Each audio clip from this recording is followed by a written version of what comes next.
Cool news! Recently, I got my motorcycle license, and in this video, I want to share with you something interesting about how it relates to playing better guitar. If you've been on my email list, you've probably heard me talking about this through my daily guitar tips that I send out. But before this, I didn't have any real riding experience in Los Angeles. I rode 50cc bikes as a teenager in Mexico, but nothing with some real power behind the bike. So I figured I'd better get some training so I don't end up 6 feet under. I mean, here in LA, it's sink or swim out there. You got freeways and people not paying attention. And so I signed up for this MSF course. It's like $500 and you go and you have a classroom part of it where you learn a lot of skills about, braking and turning and all the fundamentals. And then there's on the bike training as well, where you have to do emergency stops and go through cones and lots of fun stuff. So I got tested there on the bike and something crazy happened. Actually, this lady came plowing into the parking lot where all these students were taking a test. And the instructor just tried to wave down this lady who was lost and going through cones, and it just wasn't a good situation with a bunch of student bikers and then a random car plowing through in the middle of the test. He's like, hey, and then they worked it out. Everybody was okay, but you just have to sort of approach this like you're invisible and everybody's going to kill you when you're riding. So I did the test, and then the next thing you have to pass is the written test. So that was with the DMV, and to do that, I studied the California Motorcycle Handbook. And my license was coming up for registration, so I figured I better study the California just vehicle handbook as well, because sometimes I heard that they make you take both the tests, the motorcycle one and just the regular license for driving cars.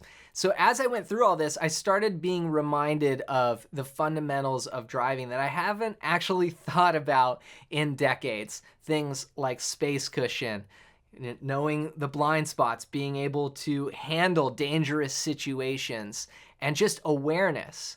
Now, even before I got the bike and started riding, I got in the car just after a few hours of reading this book and thinking about it. And I got in the car and I was all of a sudden I was driving way more alert, and I started thinking about driving completely differently.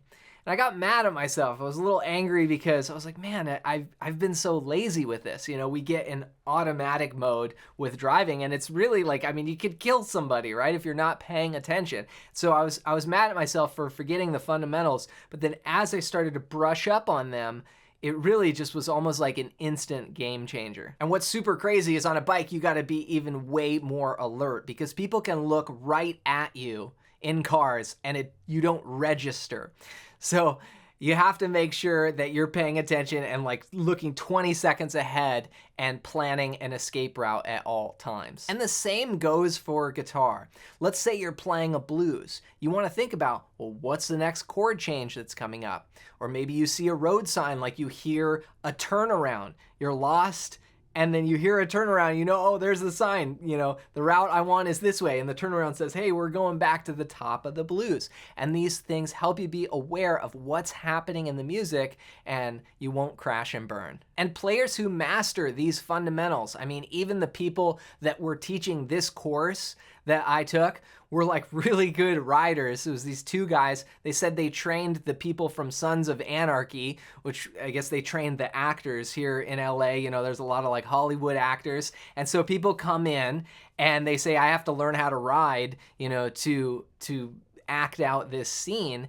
And so they were so dialed on just the fundamentals. And this is something that I've seen with countless pros. They spend more time with the fundamentals and they keep coming back to them over and over and over. And it really makes all the difference.